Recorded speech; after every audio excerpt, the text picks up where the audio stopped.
जैसे साहब ये जो इस वक्त मंसूर अली शाह साहब के साथ आपने भी काम किया हुआ है, आपको आयरनी क्या लगती है कि एक जमात जो है वो कहती है कि मंसूर अली शाह साहब आएंगे तो ये होगा, दूसरी जमात के ऊपर इल्ज़ाम ये है कि वो पहले वाले चीफ जस्टिस साहब को इसलिए रोकना चाहते हैं कि वो उनके साथ होंगे। ये इस तरह से कैसे फिर आगे मामला बढ़ेगा सर? ये कोर्ट्स के मामले तो बहुत ज़्यादा कॉन्ट्रोवर्शियल हो गए। आसमा, ये कुछ परसेप्शंस हैं जो मैं तो ये कहूँगा कि मुख्तदर हलकों तक पहुँचाई जाती हैं जिनकी कोई बेसिस नहीं है। मैं ये फर्स्ट हैंड नॉलेज कह लें, आप उसे मेरा एक्सपीरियंस कह लें, मेरा इंटरेक्शन कह लें, ऑल दी जजेस from Lahore in supreme court and in particular Mansoor Ali Shah साहब, उनके साथ वकालत से मेरा ताल्लुक़ है, फिर बेंच में भी रहा। उसके बाद जितना मैं उनको जानता हूँ, he is highly professional as an advocate and highly professional as a जज। इख्तलाफ जहाँ तक आप कहते हैं, मैंने उनकी एक बड़ी सेलिब्रेटेड जजमेंट थी चैन 1 की इनकम टैक्स में, जिसको इंटरनेशनली बड़ा प्रेज़ किया गया, और मैंने डिवीज़न बेंच में बैठ के उसको तब सेट असाइड किया जब वो चीफ जस्टिस थे लाहौर हाई कोर्ट के। मैंने उनके माथे पे शिकन तक नहीं देखी, मेरे मिलने में उनके साथ कोई फ़र्क नहीं आया, मुझे उसी तरह वो प्यार से मिलते थे, मेरे साथ उन्होंने डिस्कस भी नहीं किया। ये तो मैं उनका करेक्टर आपको बता रहा हूँ एज ए पर्सन। किसी भी बंदे को मेरी जजमेंट भी सेट असाइड होती थी तो मुझे दुख होता था, लेकिन मैंने उनमें ये चीज़ नहीं देखी। और जो आप उसमें ऑफ द कफ आप कॉफ़ी पीते हैं, खाना खाते हैं, गपशप करते हैं, आपको एक इंक्लिनेशन पता चलती है कि ये लोग, ये इसकी तरफ जा रहा है, ये इसकी तरफ जा रहा है। जैसे मेरे कुछ कुलीग हैं, मुझे मजाक से कहते थे तुम नून लीगी हो। मेरा राना मशहूद से ताल्लुक़ था, मेरा नून लीग में मेरी बहुत सारी दोस्तियाँ थी, लेकिन इसका मतलब ये नहीं है कि आप उस जज, जब आप वो रोब पहन के बैठता है तो उसके ऊपर उसके ओथ का बोझ होता है, उसके ऊपर उसकी एक रिस्पॉन्सिबिलिटी होती है, एक पूरे मुल्क को उसने जवाब देना होता है, और उसके कलम से निकला हुआ एक एक हर्फ जो है वो कानून का दर्जा इख्तियार कर जाता है। तो ये कहना कि मंसूर अली शाह साहब आ जाएंगे तो कोई क़यामत आ जाएगी कि मुक़्तदर हरकों के लिए या इन पावर पॉलिटिकल पार्टीज़ के लिए, जो लोग ये बात उन तक पहुंचा रहे हैं वो इस मुल्क के साथ कोई हमदर्दी नहीं कर रहे हैं। मैं आपको बड़े वसूख से बता रहा हूँ। और जो बात दोबारा आप कह रहे हैं कॉन्स्टिट्यूशनल कोर्ट, ये एक अलग बात है कि वकला तहरीक चलेगी, क्या होगी, but for sure I can tell you there will be unrest in lawyers, unrest in civil society, and in particular unrest within the judiciary. Judiciary में ऐसा अनरेस्ट होगा कि अनरेस्ट का ये मतलब नहीं कि वो काली पट्टियां बांध लेंगे और कोई वो एहतजाज शुरू कर देंगे।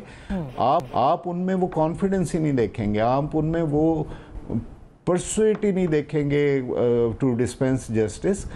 लोग डिस्करेज हो जाएंगे। ये जो उम्र की बात हो रही है, और मैं तो मौलाना साहब की पार्टी ने इतना बड़ा काम करके, अगर वो सिर्फ ये कह रहे हैं कि जी उम्र आप 68 से 65 कर लें तो फिर हम साइन कर देंगे, तो ये तो मुझे लग रहा है कि वो अपनी पोजीशन के साथ मजाक कर रहे हैं। उम्र is not important, as retirement 68 हो 65 हो, इससे कोई फ़र्क नहीं पड़ता। मेरी तजवीज़ तो बतौर जज हाई कोर्ट जो मैंने 10 साल सर्व किए हैं, मुनीब साहब की एलिवेशन के बाद, ये कुछ में तो सख्त बातें हैं, मुझे लोग मना करते हैं करने से, लेकिन मेरा ख्याल है इस पे बात करनी चाहिए ताकि लोगों को पता लगे। मुनीब साहब की पहली एलिवेशन थी जिसके बाद से लोगों ने एस्पायर करना शुरू कर दिया कि हम आउट ऑफ टर्न जज बने हैं। आउट ऑफ टर्न जज बनने में भी कोई कबाहत नहीं है। अगर सुप्रीम कोर्ट में ख़ास केसेस के लिए आपको स्पेशलिस्ट जज चाहिए तो वो चला जाना चाहिए, लेकिन उसके लिए आपको एक प्रोसीजर बनाना चाहिए और उस प्रोसीजर से गुजार के आप उसको ले जाएं।